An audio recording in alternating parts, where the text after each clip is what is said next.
Analysts across the board highlighting their solid results amid a challenging backdrop. Wedbush's Dan Ives calling them LeBron-like results in a shaky macro.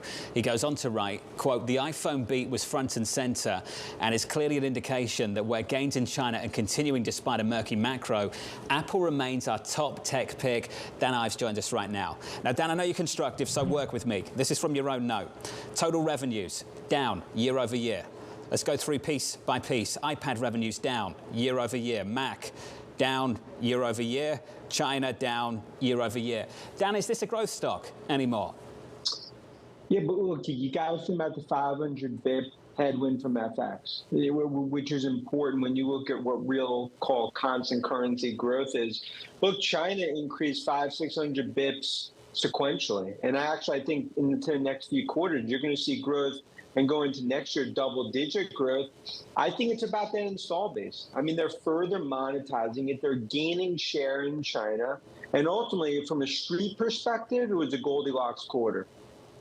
Let's talk about the buyback plan as well. Another $90 billion, raising their dividend for an 11th year in a row. Can you frame, Dan, how powerful that is? I had one analyst say to me and the team yesterday that if you don't want the stock, Apple's going to buy it anyway. Is that how powerful that buyback plan is? It is. Look, and I think right now it's a safety blanket stock in what's a shaky macro. And you're seeing that across big tech. And for Apple here, this is just a further flexing of the muscles from the buyback dividend to what's happening in China. And you really start to think about the narrative here with services now starting to show an uptick on the App Store.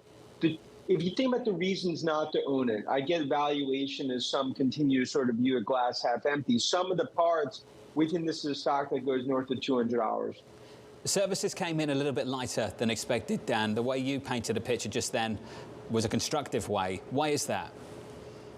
Yeah, I view it as it's an inline services where the whole focus is can this start to go back toward double-digit growth into the next 2 to 3 quarters. And if you look at the tea leaves with Cook and Cupertino, how they're laying everything out, I think we'll see more at the developer conference in June.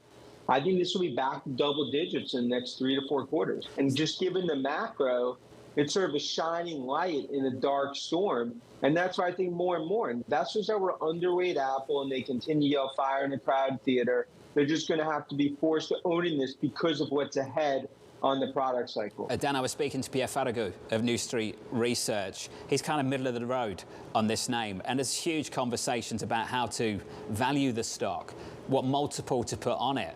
Pierre and I had that conversation this morning. Is it a growth name anymore? You suggest it is. Is it a luxury player? LVMH-type margins without the price resistance to some of the iPhones. What is it, a staple? Dan, how do you value this company?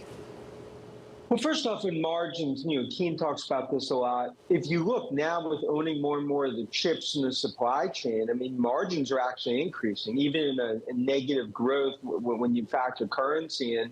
And I think this is all about the install base. 25% of the install base has not upgraded their phone in 4 years. And I think that's ultimately going to lead back to growth, back to double-digit growth.